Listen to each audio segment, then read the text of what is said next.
we're sitting here with Vaughn Gittin Jr., the driver of the Falken Tire Ford Mustang, Formula Drift driver. We have a couple questions from our Need for Speed fans and some of the Formula Drift fans, so getting right into it. Cool. How's this year's Formula Drift tournament going for you? It's going, you know, we had some ups and downs up until round 3. You know, we brought this new 2010 Mustang out. Thought that we were going to be able to use all the data from the prior Mustang because it's the same chassis, but it turns out that the weight savings that we had, the 700 pounds that we dropped this year, really made the car a whole nother animal. So the first 2 events were really a lot of learning, and then we finished up Jersey round 3 with second place finish, which is incredible. And not to mention, you know, I finished second, but Falken, we did a 1-2-3 podium sweep, which was just awesome.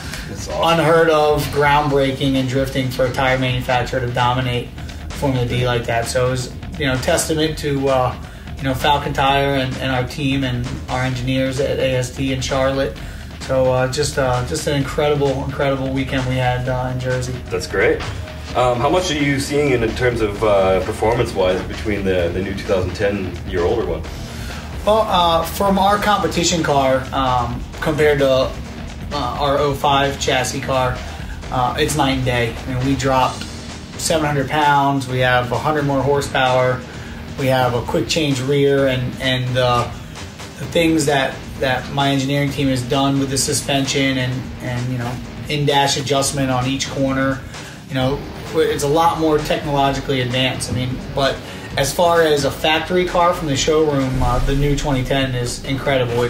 They took a proven chassis and built onto it, made the suspension better, made the braking better, a little more horsepower, and looks a lot better. And the interior is just, you know, you're blown away that you're driving a Mustang because of how, you know, the attention to detail. So, you know, hats off to Ford. They did a great job with the car. Cool. What have you got any highlights of the season so far? So far, I would say, you know, finishing second place was incredible. Other than that, one highlight was smashing into Sam Hubenet's Viper. That was pretty fun. That was in Long Beach. That was in Long Beach. Yeah. He swears he didn't brake check me, but I know that car slowed down awfully fast, and it was just one of those things where, you know, I just stayed in it and seen what happened. And what happened was I gave him a little kiss, and he wasn't happy about it. So that was pretty exciting. Good stuff. So a lot of these questions were geared around some of your background and stuff like that. So first question about you is, how did you become a professional drift driver? For me, you know, it was just kind of like a natural progression, and I'll try to keep it short and sweet. 4 years old, I got a go-kart, and I used to go to the parking lots, industrial parks with my father, and I'd go as fast as I could down straightaway and pull the little paddle brake. Like, I vividly remember this. And the car would just fake, right, flat spot the tires. And, you know, all growing up, my dad was a car wholesaler, so he had hot rods, and I'd always give him to do burnouts and stuff. And I just loved that screaming engine and smoking tires.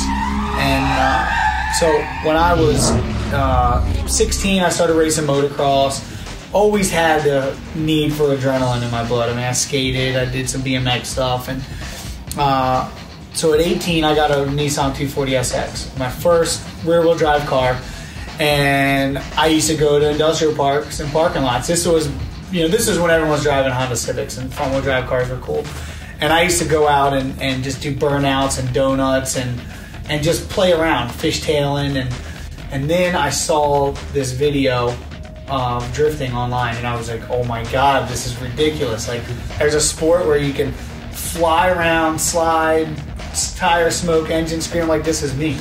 And so instead of just doing burnouts and donuts, I would go and like visualize a course in my head at a parking lot and just like go and connect turns together. And that's where the car control started. And then doing that for a couple years, blow money on tires, and events started coming over to the US, and that's where I went to a local event, realized I was good, and from then on I just chased a dream. And you know, there was a lot of trial and tribulation, but you know, I essentially made a name for myself on the East Coast, got invited out to an event on the West Coast, and basically I felt that that event was important for me to go to, and I spent every dollar I had, maxed out my credit card, emptied my savings account, and shipped my car out there, and went armed with proposals, and that's where I met Falken Tire, and basically the rest is history.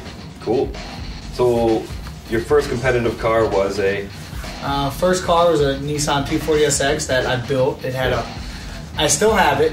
It has a bolt-in roll cage and just a bunch of bolt-in parts. And I used to, 2004, I trailered it on the back of my truck and with an open car trailer. And, it's so funny to think back on that. Now we roll up with these huge rigs and it's like, how did this happen?